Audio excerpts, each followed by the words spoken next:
Hello folks, welcome back. Sorry it's taken us a while to really get any videos out, but we've been pretty busy with school starting back. Laurie being a school teacher, it's just been crazy getting everything going, but we're going to do a series on the wins and losses, or the things that worked and didn't work during our 2-week shakedown trip in our bus. The first real trip that we took, and then we've taken another short trip since then, just an overnight camping trip, and we're going to go over some of that. But just to kind of discuss a little bit about what we discovered on the road is internet service. Definitely want to bring that to the forefront. A lot of the remote places, or even some of the state parks we stayed at, there really wasn't very good phone service, if there was any, and that made it really hard for planning what you want to do, because we were kind of being spontaneous. So it was really kind of hard to figure out where we were going to go next, or plan the next day or two without internet service. And I don't have a solution for that, but I definitely, on future trips, we planning a little bit further ahead, or planning when I do have service, so that I know, what I'm doing next. The other thing that we did that turned out to be pretty handy is pretty much have everything on the bus that it took to build it, except for like the big saws, the table saw, and that kind of thing. But we had to make several small repairs along the way, and like with a cordless drill and having extra screws and hardware, that was very helpful. I want to go back to the internet thing though, but one of the reasons that it's also really important to me was we found ourselves in some fairly remote places where we just weren't seeing people. We were quite a ways from towns, and if you run into trouble or have a breakdown, there's really no way to get any help.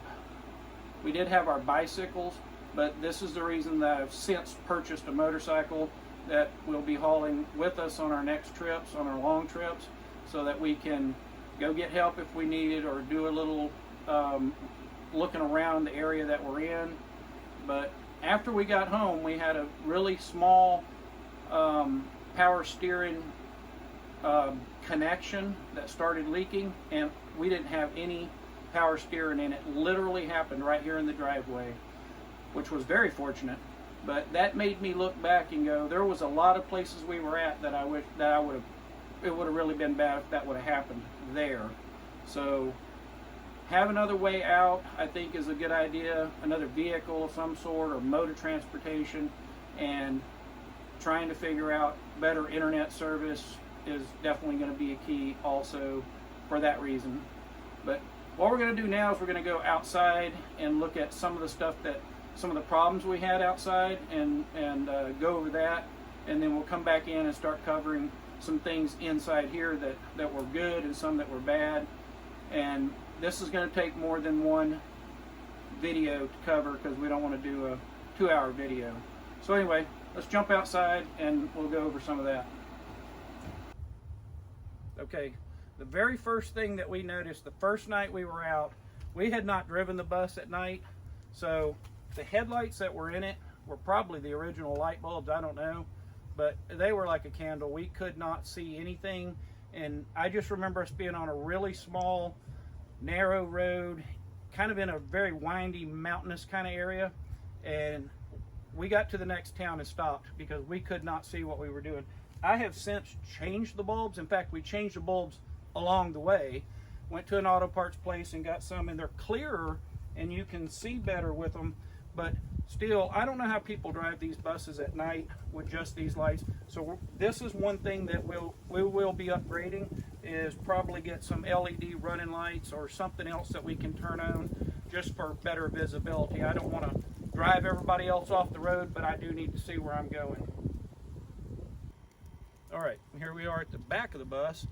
You can see our bicycle rack is on here. This is a good Kuwatt bicycle rack that we've had for years. These are very well made. If you remember back to my original, very beginning of our trip video, we had this on the front of the bus, and in this receiver hitch we had the generator mounted back here. But we got about 60 miles down the road and the generator quit running, and we discovered that there's so much heat, and it's summertime, so it was probably 100 degrees that day. added the heat from the radiator, literally overheated my generator, and it quit running, which kind of spooked me because we were just beginning our trip. But we decided on the fly to move the generator to the front and move the bike rack to the back, and that worked. But I still want to bring the generator back here and mount it to the side so it's not getting that air, because I want to mount my motorcycle on the front or be able to put my bicycles on the front.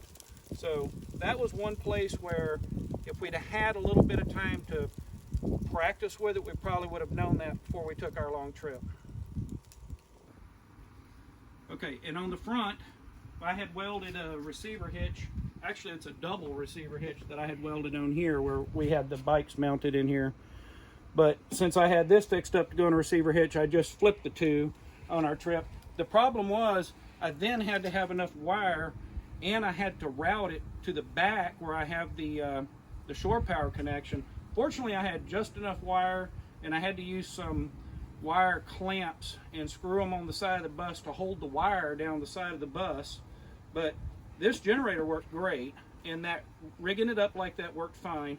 But that's why I want to get it back to the back, because it just takes a little short cord to make the power connection, and you don't have a possibility of losing your cord driving down the road.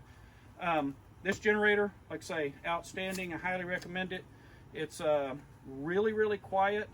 I can run everything in my bus off of it, and it'll run about 12 hours on a tank of gas. It's like 2.5 gallons. I changed the oil twice. I was just looking at the manual on it. Actually only calls for oil change every 100 hours. I only put 88 hours on it, but I changed the oil twice on our trip, and we had no problems with it. One time it quit running on us, in addition to the time that it overheated, and we don't know why it did it. It just quit running one day, and then it started right back up. So I'm not sure what that was about. But we run it while we're driving down the road, so we can have the air conditioner on, and it doesn't bother it a bit. It couldn't make it back there in the back with all the heat coming off of the radiator. But once again, I'm planning to move this to the back and build a rack for this motorcycle right here to go on here. So that's my plan, and that I'm gonna try to video all that as I do it. But anyway, good generator, recommend getting one. A lot cheaper than anything to do with solar power. I do have batteries and I do have an inverter, but unless you really want to put a huge financial commitment into it, the generator is just absolutely the way to go. Okay, so we've talked quite a bit about our door. I'm pretty proud of it actually in several of my videos, but this door, it worked fantastic. One of the things I really like about it is the amount of glass that's in it. From a safety perspective, when I'm driving, I can see everything out on this side. I don't have any restrictions in visibility, which is always a challenge in a bus, seeing behind you. When you have all the stuff built in, you can't just see directly behind you. But at least I can see really well to the sides and to the front. But this door worked great. We had 2 or 3 instances where it came open while we were driving. It didn't go anywhere because the wind was holding it shut, but it popped open, and we still are not sure why. After I put the weather stripping in it, it became a little bit, you had to really kind of shut it good to make it latch, but we're not really sure why that happened. So what I'm actually going to do is mount a full deadbolt above this right here, and that deadbolt will reach way inside of this metal. This thing catches, but it's suspect. I was worried about that to begin with. I mean, we drove 3,300 miles, so it may have just been a couple of times we didn't shut it really good, but I don't want to take that chance of it coming open and then maybe slamming forward or something, because it's really heavy. It's built out of metal, and if I had to put the brakes on while it was popped open, it would slam forward and probably mess a lot of stuff up. So anyway, the door is totally a win. Just need to add a deadbolt and it'll be good to go. Okay, one of the things that did not work for us is this backup camera. Let me turn it on. Okay, this little dash camera, I think I bought it on Amazon, and it's wireless, which I really like that idea. I did not want to have to put a bunch of wires going to the back of the bus or whatever, but it does not work when you need it. And if the motor's running, it will not. Right now it's picking up the camera. The camera's not aimed at anything, but it's not staying in the bus. It was one of my failures. The bus is 35 foot long, so it was already kind of at the edge of its limits. But then I think the electrical interference from the engine, it just never worked when we needed it. When we had the motor running and trying to back up in a parking lot, it just wouldn't work. So I don't recommend that. I'm going to want to convert to maybe a multi-camera wired system. I think that'll be more useful. I can see the sides of the bus and the back. I think that'll be better. So anyway, I don't recommend that. I think it'd be fine in a regular automobile. It's just the bus is too long. There's too much interference with the signal. All right, so the next thing we want to talk about is our curtains that we use around the front of the bus. I wasn't really sure we needed curtains to completely cover the inside of the bus, close it off from the outside world, but honestly, it is probably the best decision we made. All these curtains just came from Walmart, and like this curtain that Laurie just put up, those are just an adhesive type of hook that we stuck up there, and those hold it just perfectly. The one she's putting up now, those are just these hooks are just they're magnetic, so we just put them in the appropriate place for the curtain holes. And one of the reasons I say these are so important is you would not believe the difference in the temperature inside of this bus when you have those on versus you don't have them on. That front windshield is like a giant magnifying glass, and it just seems like it, you put a curtain up and within a minute it's just 20 degrees cooler. So very, very impressed with those. The other thing that I like about them is at night, and we stayed in Walmart parking lot a couple of times, nobody can see in here. In fact, if you go outside, you can't hardly tell if we have a light on in here. If you just like cover every little crack, make sure you got them down, you can't even tell if somebody's in the bus, which is fantastic. In fact, I think these are all blackout curtains, right? The only one in the bus that's not is the one that's in the bathroom. No, it is too, actually. Well, yeah, I can actually see light through it usually.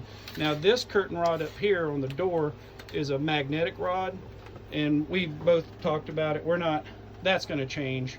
It has its faults. It doesn't work good for a door. It seems to want to fall off. That's a pretty long curtain, so it's got some weight to it. That'll get changed to some other type of hooks as soon as we have time or figure out what we want to do there. But anyway, you can see it also cozies up the bus. I know that seems kind of crazy. And if we were in a really picturesque place, the temperature was nice. Most of what we do is in the summertime. That's the only time we can really be off work in that. So it's hot, and we're in the South. We're in Florida here, and it's nice in here right now. We didn't even have the front ones up, but we keep all these closed. Yeah, and then when we're driving, these are just like tension type rods, just little curtain rods that you can adjust the length. We'll just drop that one down, and we usually drop this one behind the driver's seat. I usually drop it only halfway down, give me a little bit more view. But these curtains are absolute win. I highly recommend it. There's not that much money involved in them, and you'll save a ton of, I guess, punishment from the temperature in the summer. And I suspect it would help in the winter if you were keeping it warm in here. Yeah. So anyway, that's our segment on curtains. Highly recommend them. Okay, so this couch, it's not the most comfortable. It's okay. I think we bought it at Wayfair. I've actually recently seen them at Walmart, very same product, but we modified it, put it on slides, so it just slides out, and the back just folds down. It makes a little bed. It was really perfect for our grandkids. Kind of happy with that. It wasn't too expensive, but what happened was the legs are attached to such a small piece of wood in here that this leg actually broke pretty much completely off during our trip. Now I've since added some plywood and shored it up quite a bit and put the legs back on it. We're going to give that a shot. We'll probably convert to something a little more robust, and maybe definitely something a little more comfortable if we can find something. Kind of looking for maybe a couch out of an RV that somebody's remodeling or something. But it works good. The concept is good, but I guess the durability of this particular product is obviously not made for this application. It couldn't stand too much. It's made to be put somewhere and not be moved around, and obviously we changed that concept. But also I've noticed quite a bit of chatter on different forums about seat belts and how people are doing those in their buses. My seat belts are behind this couch and they come through here. I have 3 seat belts and they're just lap belts, but I literally bolted those all the way through the bus. The nuts are on the outside because if there's an accident, I didn't want it attached to some piece of wood or something that wasn't solid. Those seat belts will break before they come loose from the bus. But we just don't have them pulled through right now. But that actually worked great. So seat belts are definitely a win. Couch, 50-50, but definitely functioned as we had for what our requirement was. Something that could easily be converted to a bed, which I've never shown that. All you got to do, let's just do that. Pull it out. Drop it down. And then you have a little bed. So in here you can see my seatbelt connections, but super easy to see. You can see I bolted all the way, I drilled holes all the way through. So those are there to stay. But like I say, then when you want to go back to travel mode, simple as that. Y'all. Oh. All right, y'all. If you watch my build video, you'll see this air conditioner that we have in the back of the bus. It's a 8,000 BTU air conditioner window unit, and it works great. It's actually plenty to cool the bus, but I think because of my design, it's really hard to get air to the front. So we're gonna go to the front and show you what we did. So we were finding that it was too warm in the front. Couldn't get the air to the front, even though we had a fan in the middle of the bus trying to blow it forward. If you were sitting still, it was okay, but going down the road, we just realized we need air conditioner in the front. So we went to Lowe's while we were on our trip, went to Lowe's and found this. It's 5,000 BTU, I believe. And we did some measuring and we knew it was going to be a tight fit, but it actually fits in a bus window. You just have to be a little creative. And we got it in here, and we've had it in there for we probably drove another 1,800 miles with that sucker in there, and it didn't wiggle or anything. I got it screwed in pretty good. But this has been a game changer. And once again, when people talk about power consumption and what is a generator capable of, like I said earlier when we were looking at our 3,500 watt Predator, I can run both of these air conditioners, and it doesn't even seem like that generator is under a load at all.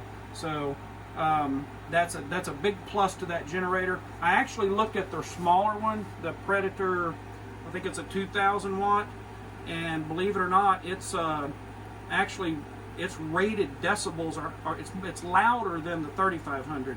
So because I was thinking I might downgrade, I don't feel like I necessarily even need as big a generator as I have. But the smaller one is supposedly louder, so there's really no reason to downgrade, because if I add more, or if we turn on the coffee pot, I don't have to turn off the air conditioner, that kind of thing. So anyway, it's very capable of running both these window units in some pretty extreme temperatures too. We weren't cruising around in 80-degree weather. It was hot. So with these two air conditioners, it's like a meat locker in here. As long as you got those curtains up, it's very, very comfortable in our bus. Go. All right, so I'm going to explain some stuff that we've got going on in the kitchen. We opted to not put in a built-in stove. We went back and forth on that, but we'd actually had this little gas range camp stove for quite some time, and I'll tell you what, this was the exact way to go. It's extremely portable. I used it in here. when we were in places where we wanted to cook outside. I used it outside. John used it outside. He cooks more than I do. But it just runs on these little cans of butane fuel. They're super cheap. They're $1.29, $1.50 at Walmart. We literally, what we cooked on our trip, we used probably 1 can. So, and this last weekend when we went on our weekend trip, we had to switch one out. But definitely a win. Just a couple of other things. The coffee pot I got doesn't have a heating element in it. Did that on purpose with the carafe so that energy consumption would be down. Never had any trouble with anything in the kitchen at all. So kitchen worked out great. And when you don't need the stove, you still have your countertop, right, versus a built-in one where you've committed that part of your countertop to a stove, and you know your space is limited no matter how you build a bus. So that was another. We consider that a big win, because once Laurie puts that back, we've got all this counter space. You know, it's not taken up with a stove that you can't do anything on. Prep area, and you know, like I say, we've really pleased with the amount of storage, the way everything has happened in the kitchen, and yeah, this prep area was, you know, and not having a built-in was definitely the right idea for us. Okay, that's going to conclude this episode of wins and losses. We still have a lot of other things we want to go over. There'll be at least 1, maybe 2 more episodes of just this type of discussion, showing you things that we learned. We value all the YouTube videos that helped us out during our build and gave us a lot of ideas where we went. So we appreciate that. We want to give back to the Skoolie community. We appreciate all the suggestions, the videos. That all means a lot to us, and it's helped us out. We're hoping this video will help pass that down to other people that are in the process or whatever. But I also want to say a huge thank you to several hundred new subscribers, tens of thousands of views on our videos.